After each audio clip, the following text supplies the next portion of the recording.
తెలంగాణ జై తెలంగాణ. గౌరవనీయులు రెండు సార్లు ఈ గడ్డ నుంచి పార్లమెంట్ సభ్యులుగా ఎన్నికై మూడవసారి మీ అందరి ఆశీస్సులతో మళ్ళీ మన గౌరవ మాజీ ముఖ్యమంత్రి గారు కేసీఆర్ గారి ఆశీస్సులతో గౌరవ మంత్రివర్యులు మాజీ మంత్రివర్యులు శ్రీ హరీష్ రావు గారి ఆశీస్సులతో మీ అందరి ఆశీస్సులతో మూడోసారి ఎన్నికై మీ ముందున్న ప్రభాకర్ రెడ్డి గారు స్థానిక ఎమ్మెల్యే గారికి అధ్యక్షత వహిస్తూ ఉన్నారు. వారికి అదేవిధంగా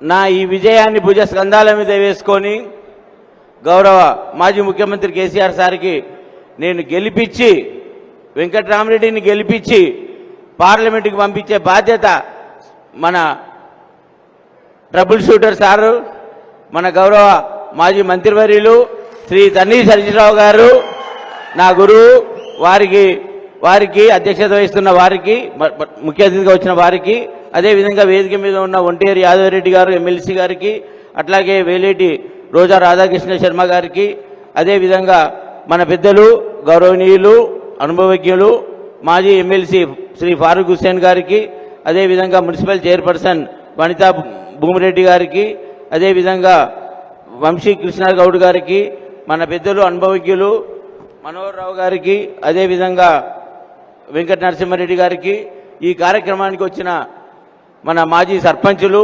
ఎంపీటీసీలు సొసైటీ అధ్యక్షులు అదేవిధంగా ఈ జడ్పీటీసీలు వేదిక మీద ఉన్న ఎంపీపీలు అండ్ వేదిక మీద ఉన్న అందరూ ప్రతి ఒక్కరికి కూడా పేరు పేరున ఈ సమావేశానికి వచ్చిన అందరి కార్యకర్తలకు నాయకులకు ఎలక్ట్రానిక్ మీడియా ప్రింట్ మీడియా అందరికీ కూడా పేరు పేరున శిరస్సు ఉంచి నమస్కరిస్తున్నాను.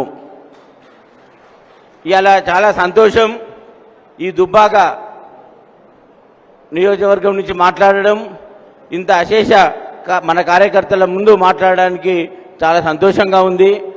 ఇక్కడే పనిచేసి మీలో ఒకటినై మీ కుటుంబ సభ్యునిగా ఉండి నిరంతరం కలెక్టర్గా ప్రజాసేవలో మీ అందరు ఎప్పుడొచ్చినా కూడా ఖచ్చితంగా పలికే విధంగా ఉండి ప్రతి పనిని ప్రతి అభ్యర్థనను అర్థం చేసుకొని తక్షణమే పరిష్కారం చేసే మార్గంలో మీ అందరి నుంచి నేను పనిచేసిన వ్యక్తిని.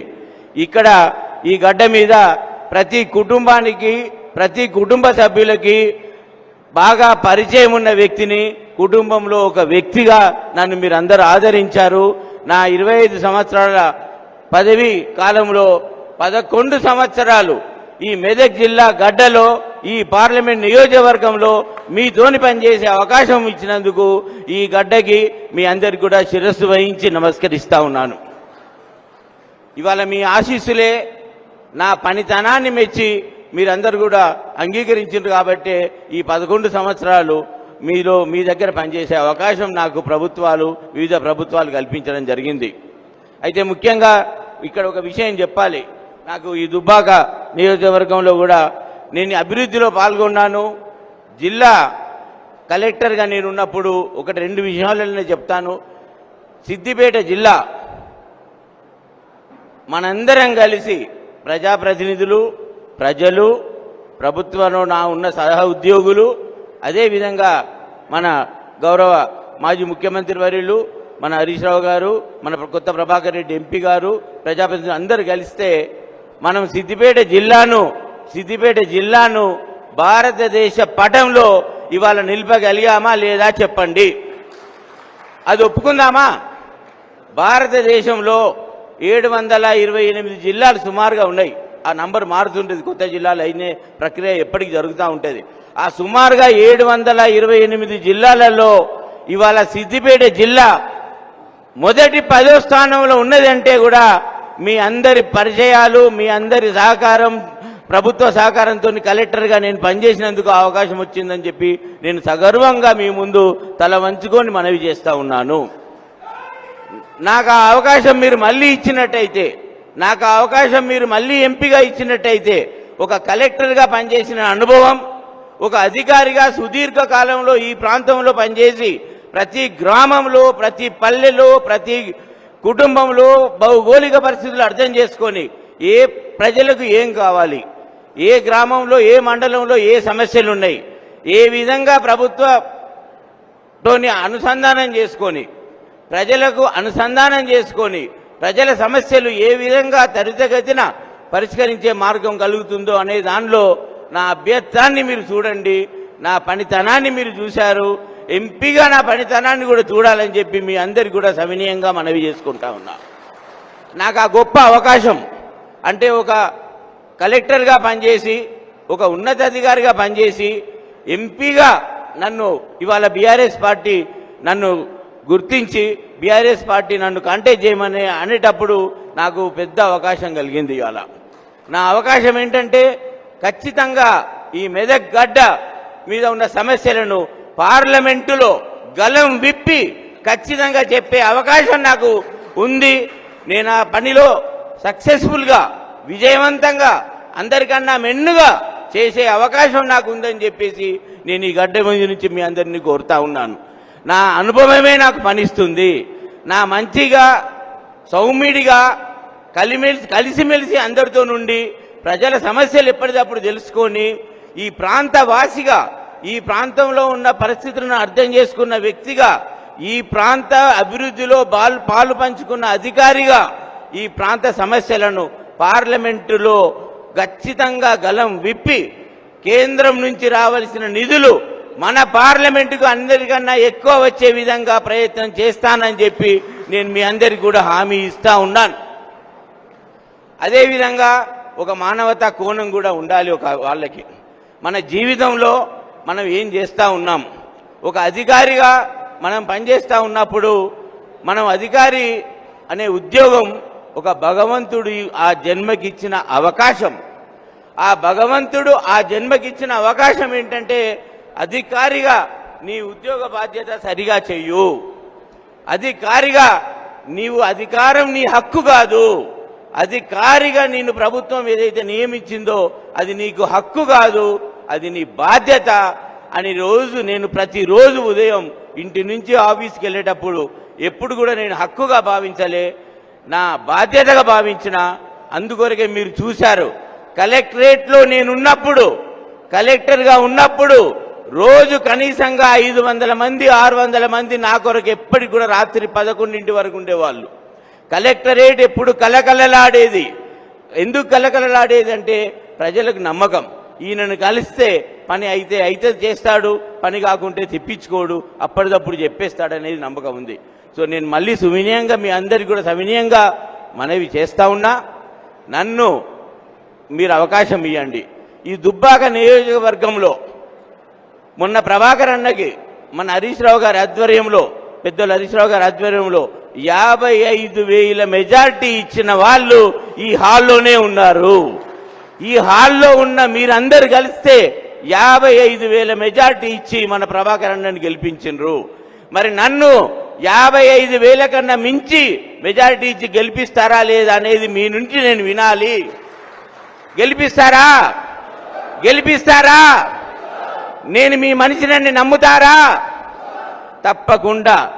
చాలా సంతోషం, మీరు ఏకకంఠంతో నన్ను గెలిపిస్తా అని ఇవాళ చెప్పినందుకు నా గుండె నిండిపోయింది. తప్పకుండా మీతోని శిరస్సు వహించి మీ అందరితో పాటు ఉండి పనిచేస్తానని చెప్పి నేను ఈ సభా వేదికగా నేను ఇవాళ మీ ముందు నేను ఒక మాట ఇస్తా ఉన్నా. నేను వెంకట్రామరెడ్డి అన్నా అంటే మాట తప్పడు అనేది మీరందరూ గుర్తుపెట్టుకోవాలి. ఇవాళ నేనేదో ప్రజాసేవ, నాకు ఒక పెద్ద అవకాశం, ప్రజల మధ్యలో ఉండి పనిచేసిన కలెక్టర్గా పార్లమెంటులో కూడా ప్రజల మధ్యలో ఉండి ప్రజల గొంతు వినిపించే అవకాశం నాకు ఇవ్వాలని చెప్పి కోరుతా ఉన్నా. నాకు ఇంకా దుబ్బాకతో ఒక ప్రత్యేక అనుభవం ఉంది. దయచేసి ఒక 2 నిమిషాలు ఆ విషయం చెప్తా. నేను జాయింట్ కలెక్టర్గా 2014-15లో సంగారెడ్డిలో ఉమ్మడి జిల్లాలో పనిచేస్తున్నప్పుడు ఆకారం గ్రామం ఇక్కడ ఉంటుంది. ఆకారం గ్రామం పేరు ఆకారం. ఆకారం గ్రామంలో రాధా రాధిక అని 2 చిన్న అమ్మాయిలు, పద్మశాలి కుటుంబం. రాధా రాధిక అని చిన్న అమ్మాయిలు ఆ రోజు 4వ తరగతి 5వ తరగతి చదువుతూ ఉన్నారు వాళ్ళు. ఆ రోజు కొంతమంది గ్రామస్తులు, అదేవిధంగా మోడల్ స్కూల్ ప్రిన్సిపాల్ మేడం, నేను జాయింట్ కలెక్టర్గా ఉన్నప్పుడు ప్రజావాణిలో తీసుకొని రావడం జరిగింది. రాధా రాధిక అనాథలైపోయినరు. రాధా రాధిక తల్లి చనిపోయింది, తండ్రి చనిపోయినరు, 2 ఆడపిల్లలు వాళ్ళ విద్యను వాళ్ళకు భోజనం పెట్టే అవకాశం ఊళ్ళో ఎవరు కూడా లేని పరిస్థితి, వాళ్ళ బంధువులు ఉన్నా కూడా నిరుపేద కుటుంబంలో ఉన్నారు తప్పితే వారిని 2 ఆడపిల్లలను పెంచే అవకాశం లేని పరిస్థితిలో కొంతమంది గ్రామ పెద్దలు, అక్కడున్న స్కూలు టీచరు ఈ రాధారాధికలను 2014లో నా దగ్గరికి తీసుకొచ్చినప్పుడు ఆ రోజు నేను నా హృదయం చెలించి ఆ రోజు ఇమీడియట్గా అప్పటిదప్పుడు వాళ్ళని డాక్టర్ పరీక్షలు చేయించుకొని ఆరోగ్య విటమిన్ తక్కువ ఉన్నది, శారీరకంగా బాగా లేరు వాళ్ళు, అప్పటిదప్పుడు పరీక్షలు చేయించి బాల సదనంలో పెట్టి ఒక మంచి చదువు చదివించాను. అదృష్టం కొద్దీ మళ్ళీ నాకు సిద్దిపేట జిల్లా కలెక్టర్ అయినప్పుడు ఆ రాధారాధికలను సంగారెడ్డి నుంచి నా దగ్గర ఉండాలి, వాళ్ళిద్దరు నా హృదయంలో ఉన్నారు, వారిద్దరు నా బిడ్డలాంటి పిల్లలు, మరి నా బిడ్డలను నేను సంగారెడ్డిలో వదిలిపెట్టి సిద్దిపేటకి ఏ విధంగా పోతా అని చెప్పి ఆలోచించి ఆ రోజు వాళ్ళిద్దరిని నేను మళ్ళీ సిద్దిపేట బాలసదనంలో పెట్టాను. ఆ రోజు 4వ తరగతి 6వ తరగతి 7వ తరగతి చదువుకున్న పిల్లలు, పెద్ద అమ్మాయి ఇవాళ MBA కంప్లీట్ చేసింది, ఇవాళ MBA చదివిపించా. అన్నీ అనుకలిస్తే భగవంతుడు నా వెంట ఉంటే నా ఎలక్షన్ల ముందు ఆ అమ్మాయిని హైదరాబాద్లో ఒక IT కంపెనీలో జాబ్ ఇప్పిస్తానని చెప్పి నేను మీ అందరి ముందర చెప్తా ఉన్నాను.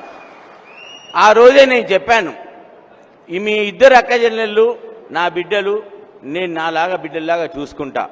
ఆ రోజు నుంచి ఈ రోజు వరకు గత 8.5 సంవత్సరాల నుంచి వారి ప్రతి జన్మదినం నా సమక్షంలో అయింది, నా ఇంట్లో కొన్నిసార్లు అయింది, వాళ్ళ బాల సదనంలో కొన్నిసార్లు అయింది.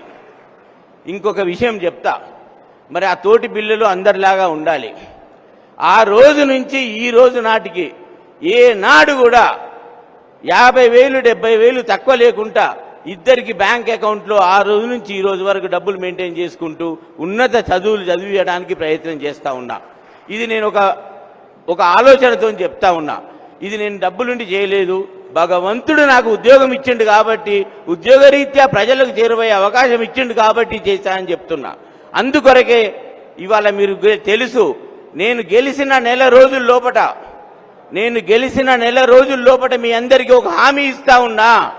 నన్ను నమ్ముతారా? గట్టిగా మీరు నమ్మితే నా ఓటర్లు నమ్ముతారు. నేను నెల రోజుల లోపట ఇదే హరీష్ అన్న, ఇదే ప్రభాకర్ రెడ్డి గారి సమక్షంలో ఒక ట్రస్ట్ ఏర్పాటు చేసి గెలిచిన 30వ రోజు లోపు ఇదే వేదిక మీద మన గౌరవ మాజీ మంత్రివర్యులు హరీష్ అన్న మీ దగ్గర, శాసనసభ్యులు ప్రభాకర్ రెడ్డి గారి ద్వారా, ఇంకా మిగతా ప్రజాప్రతినిధులు మీ అందరి సమక్షంలో 30 రోజుల లోపు 100 కోట్ల రూపాయలతోని ఒక PVR ట్రస్ట్ ఏర్పాటు చేస్తాను. ఆ PVR ట్రస్టులో పేద విద్యార్థులకు నేను ఒకటే విషయం నేను చెప్పడానికి కారణం ఏంటంటే విశ్వాసం. కలెక్టర్గా నేనెన్నడూ మాట తప్పలే, ఏదైతే చెప్పానో ప్రతి పని చేసిపోయాను తప్పితే కలెక్టర్గా ఎవరి దగ్గర కూడా ఒక మాట తప్పలే. ఈ రోజు ఈ వేదిక మీద నుంచి నేను మీకు చెప్తా ఉన్నా, ఈ 100 కోట్లతోని నా పదవీ కాలం ఎంపీగా 5 సంవత్సరాలలో ప్రతి ఒక్క పేద విద్యార్థినికి పేద కుటుంబాలకు, మన క్యాడర్ పిల్లలకు, పార్టీ కార్యకర్తల పిల్లలకు, పార్టీ సభ్యుల పిల్లలకు అందరికి కూడా ఉచిత విద్య అందిస్తానని చెప్పి నేను ప్రామిస్ చేస్తా ఉన్నా. ఇంకొక విషయం, మీ అందరికీ డౌట్ వస్తుంది, ఈ కలెక్టర్ 100 కోట్లు ఎక్కడి ఆయనకంటావు నువ్వు? కలెక్టర్ 100 కోట్లు ఎక్కడికంటే ఇవాళ తెలంగాణ రాష్ట్రంలో ఒక 10 కుటుంబాలలో, ఉమ్మడి కుటుంబాలలో ఒక కుటుంబం మాది. ఇవాళ ఒక 30 బెడ్రూమ్ల ఇళ్లలో 30 మంది కుటుంబ సభ్యులము, ఒకటే వంటగది, ఒకటే డైనింగ్ గదిలో ఉండే కుటుంబం మాది. నాకు కుటుంబం అండా బలంగా కొండంత ఉంది. భగవంతుడు కుటుంబానికి కొంత ఆస్తి ఇచ్చిండు, సరిపోతుంది నాకు. నా తల్లిదండ్రుల ఆస్తి, తల్లిదండ్రుల శ్రమ, నా అన్నదమ్ముల కష్టం, నాకు కూడా కొంత పాలు పంచుకునే అవకాశం ఉంది. ఆ 100 కోట్లతో నేను మీ అందరి ముందు ఉంటా అని చెప్పి చెప్తా ఉన్నాను. అదే మాదిరిగా ఈ 100 కోట్ల రూపాయలు ఏ రోజు ఖర్చు కాకుండా ప్రతి సంవత్సరం ఖర్చులన్నీ కూడా వెబ్సైట్లో పెట్టి లెక్క మీ అందరికీ అప్పచెప్తానని చెప్పి కూడా నేను ప్రామిస్ చేస్తా ఉన్నా. అదేవిధంగా ఫంక్షన్ హాల్స్ కూడా కడతా ఉన్నాం. ఆ ఫంక్షన్ హాల్స్ కూడా మీకు చెప్పడం జరిగింది. ప్రతి నియోజకవర్గంలో ఒక ఫంక్షన్ హాల్ కట్టి మన కార్యకర్తలకు పేదలందరికీ కూడా సర్వీస్ చేయడానికి ఒప్పుకుంటున్నా. ఈ అవకాశం ఇచ్చిన మీ అందరికి కూడా వేద్దాము. ఖచ్చితంగా గెలిపిస్తారా? ధన్యవాదాలు. మీ అందరి